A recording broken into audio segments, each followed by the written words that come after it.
What's going on, folks? Ted from Nerd Immersion here. Do you remember Freebone Vale? That might be something that's triggering something here. But how about Murder in the Shielding Peaks or Amulet at the Watcher's Pool? Those ringing any bells? Well, if they are, they're probably because over a year ago, I did videos on this one. You can see how much different the space has become since this was done. Oh, we had basically just finished building the studio not that long ago. And we did a review on Amulet at the Watcher's Pool and coverage of Murder in the Shielding Peaks as well. So both of these are created by Tim Van Dalen over, well, again, now we're talking about on Kickstarter, but what I'm talking to you today is Fernbloom's Guide to the Freebone Vale, which was funded in basically less than 2 hours, 28 days left to go, and it is a kind of continuation of those two adventures, which, again, I reviewed very highly. A lot of people really love them. There's also a preview, which we'll talk about. But I wanted to show you what Fernbloom's Guide to the Freebone Vale is about. Now, we've seen kind of snippets of Freebone Vale as a larger campaign area in the previous adventures that I mentioned. This is now giving us basically, I guess you could call it a campaign setting, if you will, or at least a locale within a campaign, which it also is very nice and easy to just drag and drop the entirety of Freebone Vale into your existing campaign if you like. Maybe you didn't really know what you wanted to do with this part of your map. You just drop Freebone Vale in there, and there you go. So let's go ahead and scroll down and take a look at what we're going to get in this book, because we're going to get a lot more than we typically have, which is usually mostly adventure stuff. We're obviously going to get a lot of that, but we're going to get a few others here. So 10 exciting locations to explore within the Vale, 50 adventure seeds to take your story further, 31 random travel encounters, gotta love a good random encounter table, 1 starter adventure, 3 backgrounds that link the characters to the area, obviously if you want to be playing directly in it, but these could be options to help invest the characters in it, and then 2 subclasses with expertise developed in Freebone Vale. Again, that's also something, and I just want to take a second, that I haven't really ever thought about, is regional subclasses is a really cool concept to me, right? These are subclasses, obviously, like usually subclasses, as we know, hearken to an archetype of some kind, right? You are the beast master, the monster hunter, the this kind of cleric, whatever, right? But it's a really cool way to make your world feel alive. If, like, I'm a fighter from the mainland, let's say, and you're a fighter from Freebone Vale, but because of a specific type of creature or terrain or what have you in Freebone Vale, you've sort of splintered off and become a specialist in your area. Obviously, it would need to have largely, broadly applicable functionality so that it could work outside of the Vale if you were to leave it. But I think that it's a really cool concept and an interesting way to differentiate different parts of your own homebrew world is to have subclasses possibly tied to locations. It doesn't have to be fully fleshed out for everything everywhere, but a little bit of it could be pretty cool. All right, so it says Freebone, as I mentioned, is small enough that it can easily drop into any campaign, but rich enough that you could run a full adventure in it. So here is the map. We've seen this map before. This is Freebone Vale. Right here's the Shielding Peaks from Murder in the Shielding Peaks. And again, we have the Watcher's Pool over here from Amulet at the Watcher's Pool. So it goes on to say, closer to the bank, we have a bunch of different areas. It mentions the 2 adventures right here, Murder at the Shielding Peaks and Amulet at the Watcher's Pool. It says, if you're new to Freebone Vale, this campaign is your chance to pick up the previous books at a discount, which is nice. However, Fernbloom's Guide to Freebone Vale is completely standalone, which is good because you don't want to have to invest if you just want to get the standalone, but also you can get everything. So 2 stretch goals, and I did think it was pretty interesting. It says it's very important to us that any stretch goals we hit don't delay the delivery of the core book. That's also something that you sometimes run into with Kickstarters, right? If people are really, really ambitious with all of the stretch goals that they're going to do, adding more and more content to the product delays the overall final release. That is not going to be an instance here, which I like. It says we've carefully decided on a few stretch goals. Stretch goal 1, which is 1,500. If we hit this stretch goal, every backer that gets at least a PDF of Fernbloom's guide will receive a separate PDF with the player-facing content, backgrounds, subclasses, and maps, which is nice because that allows you the opportunity as the DM to just say, here's the player stuff for the campaign that I'm going to be running, or at least this region. And probably one of the coolest things that I haven't seen from anything in, I don't know if ever, is this stretch goal number 2. It's called a grant program, which is really cool. So think about this, right?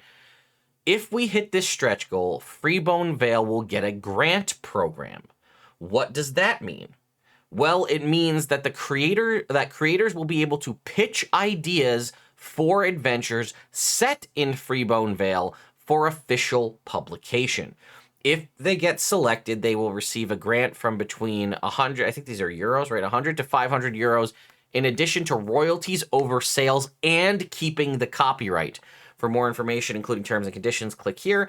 At this level, the grant program will have a 500, I think it's 500 euro budget. But that's wild, folks. Like, if you're an aspiring adventure writer, I seriously hope, did we break that goal already? Let's just go check. We are at, if we convert it back, converted from 20. Okay, so we're actually pretty close to hitting that amount, which would be wild to see. So if that is reached, this is an opportunity for you as possibly a seasoned DM, or maybe a fledgling DM, somebody looking to get into game design or at least adventure design or something like that, to possibly make some money while, trying this out. So yeah, you could basically say, hey, I think this is a really cool adventure. You read through the stuff for Freebone Vale, and you say, I think I have an idea for a cool adventure. You pitch it to them. Not only do you get the grant to help fund you to do that, which is nice. It's like, here's some money, go do the thing. Obviously, if you've got a backlog of adventures, this probably is a no-brainer for you.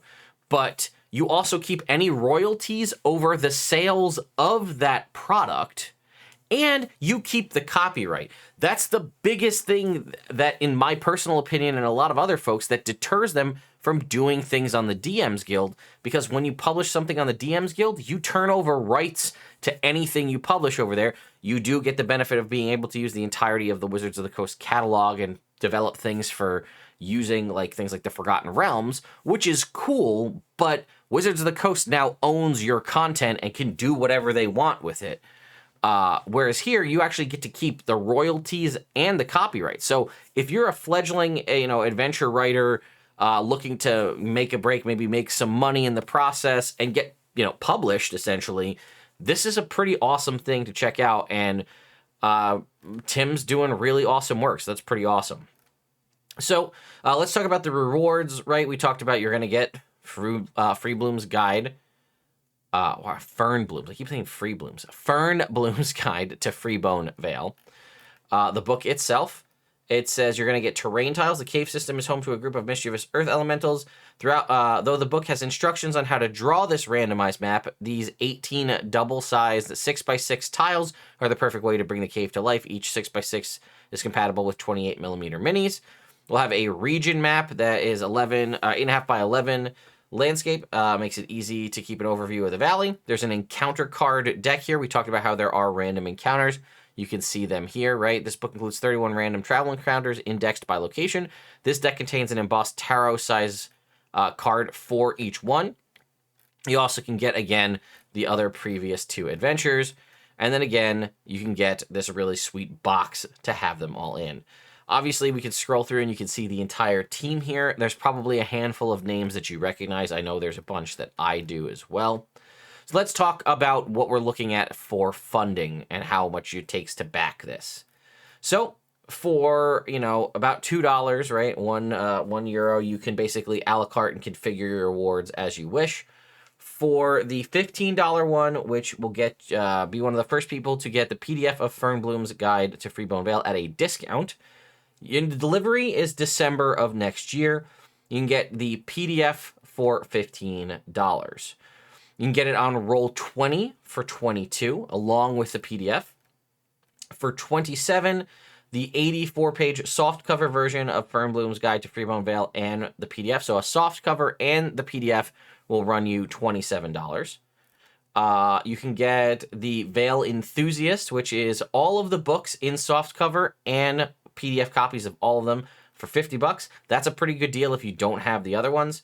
And then there's the Topographer one here, which is the one we talked about with the tiles for $57. It's only $4 more to get Freebone Vale, Fernbloom's Guide to Freebone Vale, and all supporting physical items, which means the cards, the map, and the tiles, and a PDF copy of the book for $57. Then you can get the kind of all in here for $110 is going to get you all of the books in physical, all of the physical products here, and free copies of all of the PDFs for $110. And then if you'd like to get everything boxed up in a fancy box, that jumps you up to $175, but you do get free shipping. Although it does say it ships to only the Netherlands, which is a bummer. And then there's obviously some options here for retailers. Otherwise, you see that it says only certain countries, so be mindful of that. Obviously, if you're getting just the PDFs, that'll ship anywhere. But it does look apparently, at least only, yeah, I guess only the Netherlands can get the box set, which is kind of a bummer because I would love to have the box. But no, it says right here, note that the box is only available to backers in the Netherlands, which also gets you free shipping. So, hey, if you're in the Netherlands and you want to get the whole box set, you could do it and have free shipping. Otherwise, for the rest of us, kind of the all-in bundle that we're going to be able to get here is this Vale Explorer for $110. But just be mindful, it's not every country. It's just the nature of things. And we talked about here, there is a preview that you can go ahead and download to take a look. And I do love the annotations on any aspect of the PDF, where you can just click it and jump right to it. Our preview, which is pretty awesome, actually contains a little bit, you get a little bit of an idea of what we're getting for subclasses here, right? So we have the College of the Aurora Bard, which is, and we get a little bit here. It says, starting at 3rd level, you learn to inspire visual expression in others. When a creature that has bardic inspiration die from you is targeted by an attack or forced to make a saving throw, the creature can use its reaction to roll on the illusory effects table, which we unfortunately don't have. Or maybe we do. We'll have to click on that. Expending the bardic inspiration die to determine what happens. If an effect calls for a DC, it uses your spell save DC. Yeah, it's not linked because we don't have the full version here. And then again, starting at 6th level, your illusions are so convincing they can trick one's brain into believing they are feeling something they are not. We obviously don't get to scroll past and see the rest because this is just a preview, but we basically have an illusory-based bard here, obviously tying into the concept of kind of like the Northern Lights, the Aurora Borealis. And then the other one here is the Spirit Domain Cleric. We obviously don't have access to it because this is, again, just the preview, but I love clerics, so I'm pretty interested in it. And the abilities sound pretty cool. Conjurative Connection, Spirit Well, Divine Breach, Chasm Aura, Master of Creation. And it looks like possibly the College of Aurora gets Master Painter, so maybe we're getting some sort of, like, you could paint skylines or something. Sounds pretty interesting. And then we get a little bit here showing out, right, here's how to use the book, Adventure Seeds, just kind of showing you a little bit of how the book itself will be structured. If you're familiar with the other Freebone Vale content, you'll be, aware of how this works. Here is a couple of different areas showing different sort of factions within Freebone Vale, right? Order of the Vale Renown, Keeper's Renown, showing the different levels. Again, the Renown system, something that was really popular in the Adventures League that kind of just got left by the wayside, which I always really liked, allowed you to do different things with those different factions based on the level of renown you achieved within them. And then again, we have a little bit here of encounters here. Adventure Seeds. And then again, here is a bunch of the different travel encounters that you can see here, showing the percentiles, or is this not percentile? This might be, oh, no, it is percentile rolls. Of the different areas you could be in and the different encounters you could have. Which ones? I wanted ghost attack or giant crabs. That's right up my alley. But we do have ambush here, right? So the shrill shout can be heard echoing through the landscape. He's shouting for help, lamenting about how stuck he is. A character who succeeds on a DC 14 Wisdom Insight check is able to determine his crying is not genuine. The man is actually a bandit, acting as bait for his crew. That he isn't stuck at all, merely pretending. There are D4 more bandits and one captain lying in ambush. By inspecting the nearby landscape, a character makes a DC 16 perception check can notice the bandits in wait. And this is really simple. I might make a separate video on this, but I will stand by that a well-designed and well-thought-out random encounter table can just immediately save any campaign. If you don't know what to do, roll on the table. Have your players roll on the table. Just don't tell them what it is. And like this can change. You could, depending on how you work out your encounters. It could be regional, right? We're in a city, we're in the wilderness, whatever. It could just be something happens in general. You might just have a general one, but a random encounter table can just change things, especially if stuff's getting stagnant at the table and it's not going well. You just say, hey, roll me a percentile real quick. Cool. Boom. This is happening now. I really love random encounter tables. They're probably one of my favorite things, and I need to work on more because I have one that I've used in the years past, but it was very specific to the Forgotten Realms, and I went through almost all of them. So maybe that'll be a fun live stream to do, like designing a random encounter table together. Maybe we'll do something like that. And then again, we have a little bit of a map showcasing the different rooms and creatures within, as well as showcasing some stat blocks here and some art. As well as one of the things they have that I also very much like, an index, which is a fantastic tool for all of the different creatures and things to know where everything is. Just nice little quality of life stuff that you don't have to have. And it's not just, I'm sorry, I was looking mostly at monsters, but look, here's the renown system.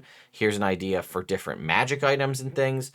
An index is great. I don't know why all D&D books don't have it. So I will have a tracking link that I will put at the top of the video description for Fernbloom's Guide to Freebone Vale. It will also be in the pinned comment. You know how tracking links work, right? You click it, you go and back it from that. Then the team, Tim and the team there can know that, hey, you came from Nerd Immersion. And then again, that just helps to perpetuate, hey, look at, we drove this much sales. So anyway, let me know your thoughts and opinions on Fernbloom's Guide to Freebone Vale in the description down below, or in the comments down below, rather. Do you remember Amulet of the Watcher's Pool, Murder in the Shielding Peaks? Or are you a fan of these adventures? Have you run them? I definitely would check them out, or at least I'll put links to the other videos that I've done on them in the past. You can go check those out as well.